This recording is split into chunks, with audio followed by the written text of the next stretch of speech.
Hello and welcome if you're new, welcome back if you aren't. Welcome to another Spotlight Reactions. This one is more of a deep dive.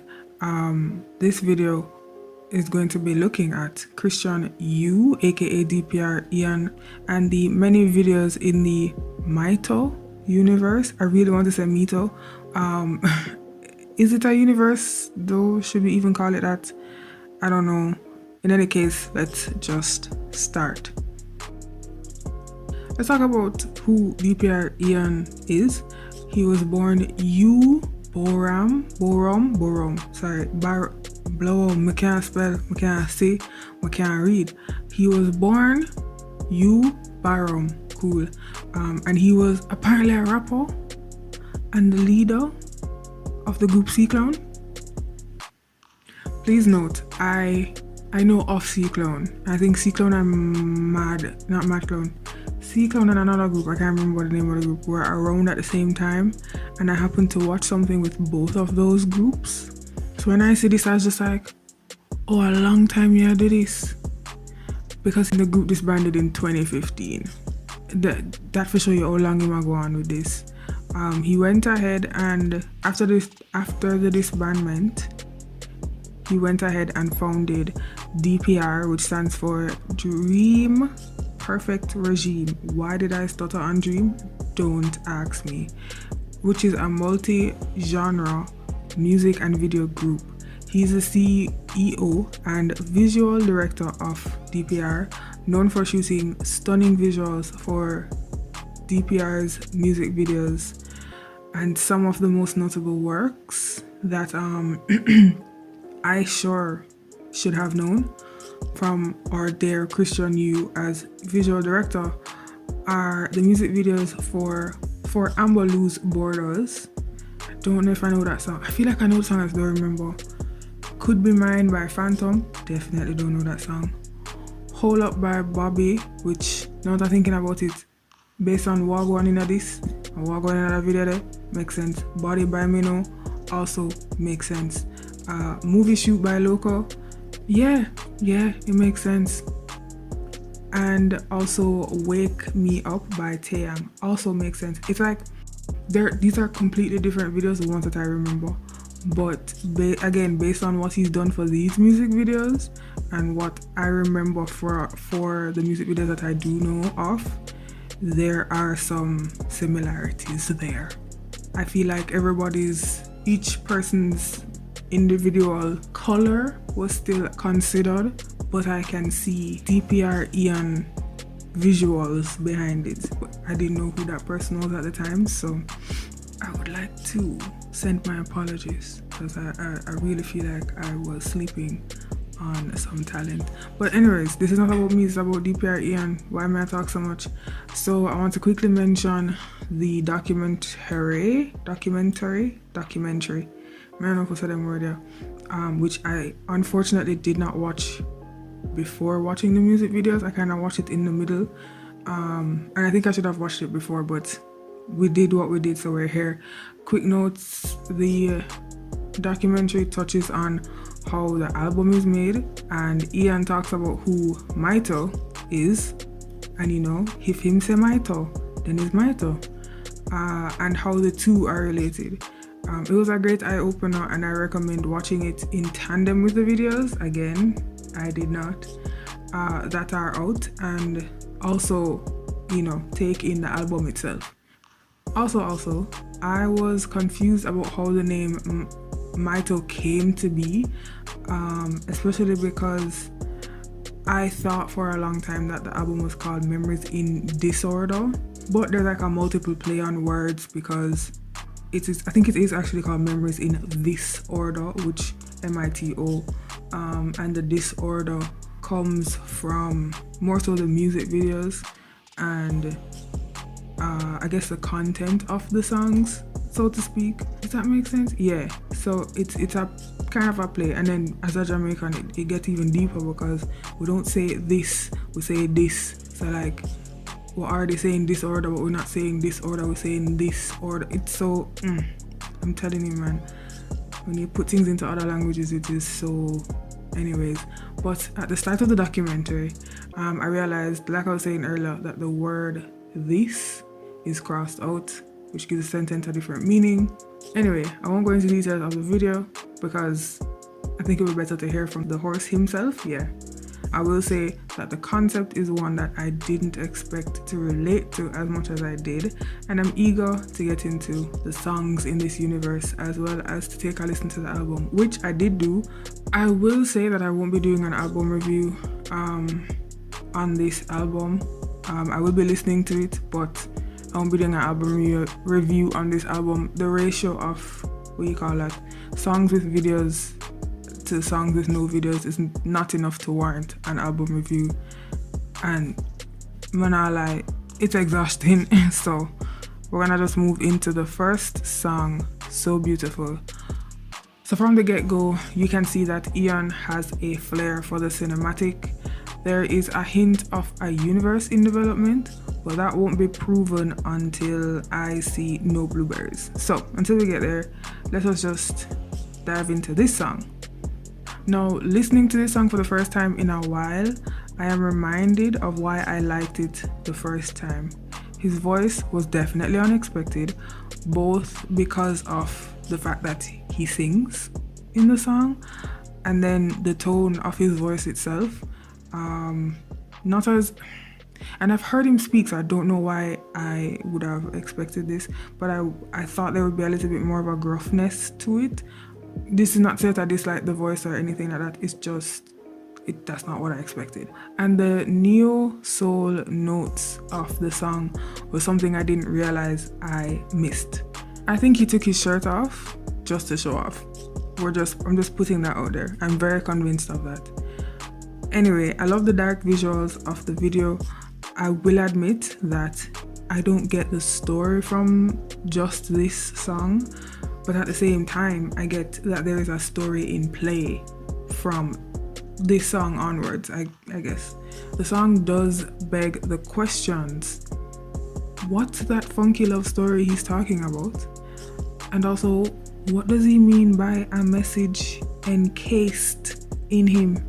That sax, by the way. All the way. I can appreciate a good sax in many a song. And now the one thing I didn't recognize the first time was the bit of music at the end. First of all, I don't remember hearing it at all. Secondly, I recognize that it is the next song in the series, quote unquote. But, before we get there, we gotta finish this one. I must note that his uncovered top half was very distracting. I wish he kept his shirt on more often. I want to say that the video is too dark in parts, but I can also tell once again for the story that there's a purpose to this darkness. So I guess I have no real hang-ups about this one. Now, do I understand the video? No. Am I supposed to understand it? Not necessarily. I don't have to see some deep meaning into everything to also be entertained. Like, I'm entertained from the visual, just seeing the visuals and hearing the song, and that's enough for me. But I still do think that this is just the beginning of a larger story. So and that affects how much of this part of the story I will understand. So I'll need more chapters before I can dive into anything. So before I get into the lyrics, I have to mention that there is a little speech, a little monologue at the beginning, and it sounds like he's saying, and I quote, "Before I change again, remind me of the time when I still remembered. I can feel it coming," end quote. Now that last line is a little distorted, so I'm not entirely sure what's said there, but what does I assume? I pick sense from nonsense. But now I get the impression that this is a flashback, along with that monologue at the beginning and the actual lyrics. It feels like this is supposed to be a flashback, a nostalgic look at times and a reflective look at times at a past relationship. By verse 2, get the impression that things turned a little sour. There's some accusations being thrown around, especially, well, more so to the protagonist's side. And at best, he's trying to deflect. Oh, I just saw that the picture, photo, drawing, whatever, painting, whatever it is, at the beginning of the video is very similar to a scene in the video where he's walking on the road? There's a scene that just looks very similar to that.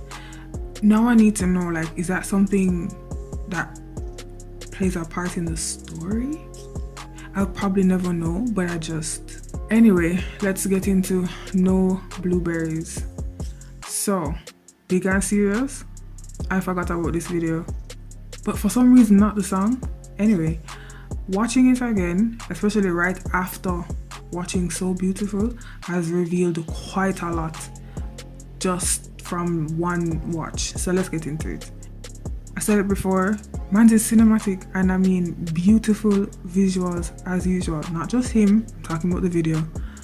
I think I jokingly mentioned this last time I watched the video, but now I really do think that the monster present is a humanoid blueberry. After taking in the fact that he explicitly says in the song he doesn't like blueberries, it makes some sense. But the beginning scene of the protagonist taking medication makes it feel like the blueberries are more than just a simple fruit that he dislikes. The fact that they're on his plate when he comes back from, like, when the video ends and he comes back to the plate and they're there, and his reaction to seeing them also makes me feel as if there's more to it than what we see. Then we find out that the fruit more or less represents people who are difficult to connect with, and then it all comes together. There's an aura or a force field type thing that comes from the blueberry man, and I'm wondering if that is like negative feelings that the protagonist has towards the fruit, or just I don't know, but it looks very cool, and I may just be reading into it. DPR Live is also present in this music video, and it makes me wonder if he, based on the visuals, if he's supposed to represent like the meds trying to take him out of whatever is going on, trying to bring him back into reality. I'm not sure, because he's also in a car and he's like driving him around the place or whatever. So I feel like some sort of transport from whatever is going on should be, or is attempting to happen. I don't know. But then again, just when it looks like it's all in his head, I realize that we come back to the diner and his jacket, his hat, his glasses are all missing, and the scars that we saw, I mean, if you're paying attention, even if you weren't paying attention, there weren't scars on his face initially, and when he comes back, his face is scarred. I know I complained about too much skin in the previous song, but now I kind of miss it. Anyway, the video is not terribly straightforward, but I also still get it. The protagonist is suffering from some sort of mental illness, because that never looked like headache medication. And blueberries, this is a weird sentence now that I think about it. Blueberries are taking advantage of his mental health, or this blueberry man is taking advantage of his mental health. It's a trippy video that doesn't rely on overly mind-bending visuals to relay the fact that we're going through some trippy shit. Instead, it keeps the viewer deeply enough in reality that you can't help but notice the smaller, less invasive changes, and that gives you the feeling of, okay, shit's going wrong. Now, as I suspected, there was another short monologue at the beginning of this video as well. The protagonist question, and I'm saying protagonist because I don't think it's Christian Yu, I think it's MITO, but like I don't want to say what it is. You know what I'm saying? So I'm going to say protagonist because I'm a writer too, so let's get it. The protagonist questions what he's doing before telling himself to stop, but we don't get a clue as to what that is. This triggers him taking the medication before he enters the diner and the video and song begins proper. As for the lyrics themselves, it describes frustration with a failing relationship or an already failed relationship that neither party wanted to recognize was ending. The line, "Tell me what's in your eyes, baby, red, green, or blue," seems to refer to both the progress of the relationship as well as blueberries. Red and green being colors at a stoplight, while blue is the color of blueberries, kind of. And I feel like if it's blueberries, he's also hinting to like, are we gonna be difficult about this? And it also brings back the dislike for the blueberries. The other reason I wasn't saying who is who was the fact that DPR Live's verse in this song, I believe, is the first time we get what could be the name for the protagonist. Which brings us to the next song, but first, did anyone else see the smiley face drawn on the inside of the spoon? That astronaut man as well was very suspicious. Like, what kind of plant that it just upon the table? But like, am I the only person that noticed some of those things? And also, the astronaut man was paying very keen attention to our main protagonist. Like, so the next song is "Welcome to the Show." Okay, I'm gonna have to stop you guys here. This was much longer than I anticipated, and editing is proving difficult. So, since you're here, thanks for watching. We'll be back next week with part 2. I'll be posting content on my Ko-fi page, exclusive content once a month. Maybe not this month, maybe next month. You'll see it when you see it. So you can support me there if you want. But if you don't want to do that, just do the usual. Take the time, look at the red button and the blue button. Just look on them, and while you're there, check out the black line and let me know what you think about these videos. When you're done with that, check me out in another video later.